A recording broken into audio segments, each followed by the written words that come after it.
Hi guys, good morning. So let's do a day in my life day off edition. So ano ba yung ginagawa ko kapag day off? So ang day off ko mostly ay Saturday, either Saturday or Sunday.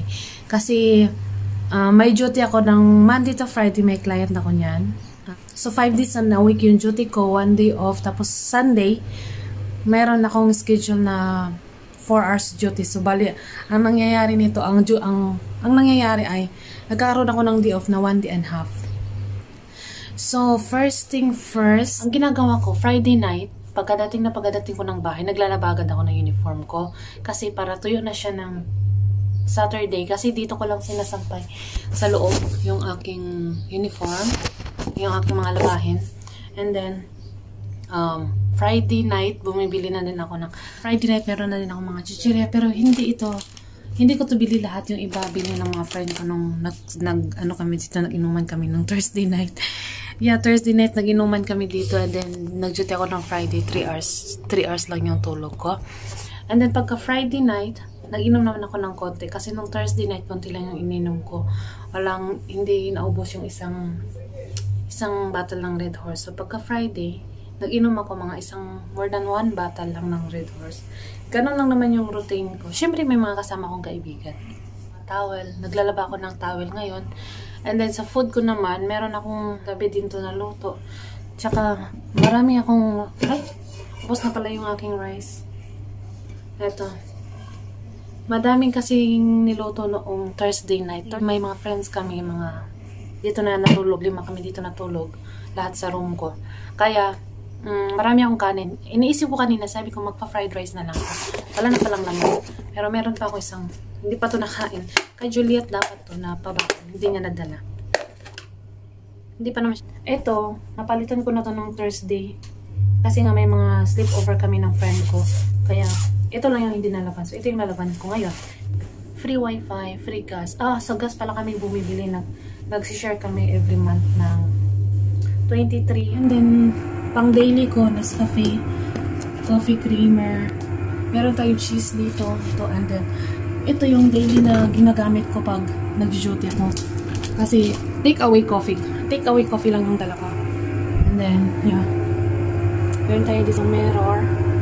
Papakita ko sa inyo yung kusina namin.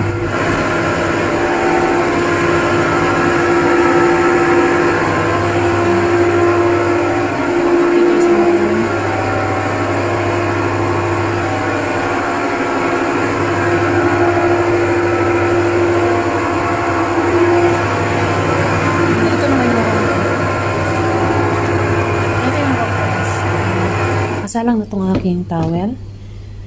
Gusto ko lang siyang ulitin kasi hindi enough yung isang labahan lang. Meron ako dito mga kagamitan. Ito yung aking powder. Pag naglalaba ako ng... Then ito yung aking sponge. Tinatago ko po yan. Ayaw kong may ibang gumamit ng aking sponge. Gusto ko ako lang. Pinggan ko lang ganon. Ito naman, nire-refill ko lang siya kasi malaki kasi yung box pag ilagay ko dito. So, naglalagay ako dito ng pakonti-konti. Tapos, nilalagay ko na dun sa cabinet.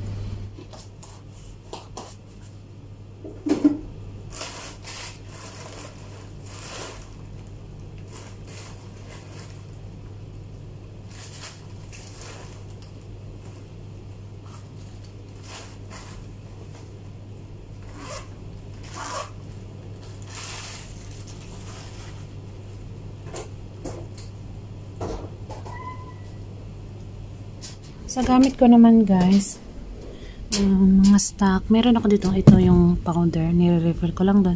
And meron ako dito mga extra tissue, mga sponge, shampoo extra. Ito, mga extra kong gamit. Ito nire-refill ko lang din kasi pag ilabas ko ito masyado namang mabigat. Dito ko lang siya nilagay kasi hindi naman siya magkasya dito. Yeah, yung aking mga BRE. Then meron tayo dito isang nakatagong Red Horse. Yan lang naman. Pag day off ko guys, tamad akong lumabas. Hindi ako masyadong nagpapailaw. Alam niyo yung gulo ng buhok ko, ganito. Hindi kasi ako morning person guys. Kaya pag day off ko, nandito lang ako sa bed ko, nakahiga, nakapatay ang ilaw, nakasarado ang bintana. Nanonood ng TikTok, nanonood ng movie. Ganun lang yung aking routine. Tapos, sa food naman, hindi naman ako palaging kumakain. Breakfast is enough. And then, dinner, yun. Nagko-grocery ako every Sunday ng pakonti-konti. Kasi mostly nagluluto naman, ganun.